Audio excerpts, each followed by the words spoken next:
Hello and welcome back to the Adopt a Tree program. I'm Heather Donahoe and I'm with the Kitson Soil and Water Conservation District.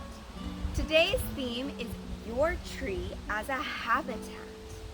Think about where you live. How much space do you have? Do you have a house or an apartment?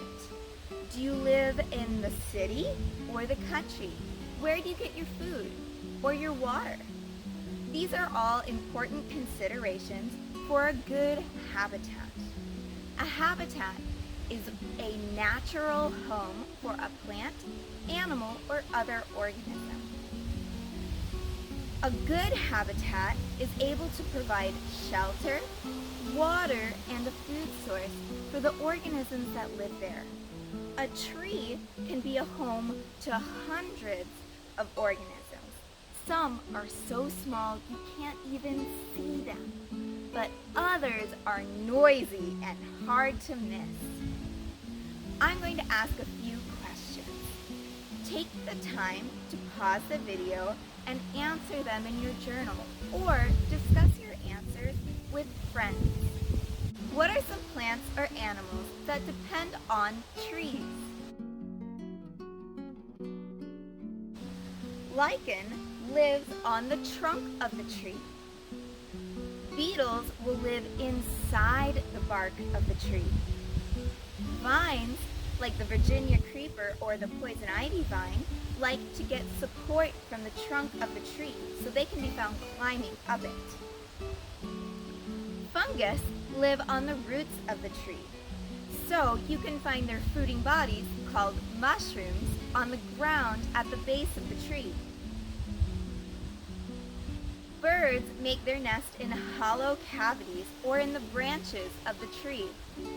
And squirrels can be seen running up and down the tree, looking for nuts and places to store them. What do trees provide these plants and animals?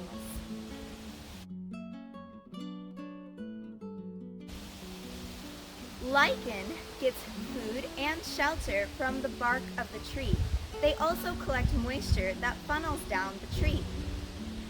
Funguses are able to absorb water and nutrients from the roots of the tree. Beetles often live within the tree and find food source there. Birds make their nests in trees, but they also feed off of the bugs that live there and the fruit the tree produces. How do the organisms that live on the tree affect the tree? Bees and other insects can help the tree by pollinating its flowers when they come to eat the nectar.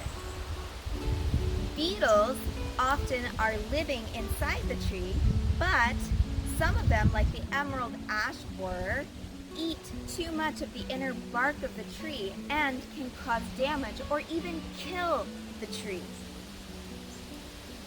Funguses that live off the roots can sometimes increase the tree's access to moisture and nutrients in the soil. However, some kinds of fungus break down the lignin contained in the bark and cause damage to the tree. Birds can be very helpful to the tree by eating the berries and seeds of the tree, then moving to other areas where they deposit the seeds, and the tree is able to then germinate and grow in a new area. Another way that birds can help trees is by eating pests and damaging insects. Go out and look around your tree. Observe what signs of life are present. Included with this lesson are wildlife observation charts. Go out and observe your tree and different weather conditions and at different times of the day. Write down your observations of the branches, the bark, the ground around the tree, and the leaves. See what signs of life you observe. Listen for any creatures that live on or near the tree. Record your observations on your wildlife observation chart.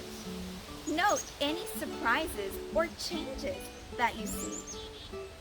To help you as you're making your observations, you can make a telescope.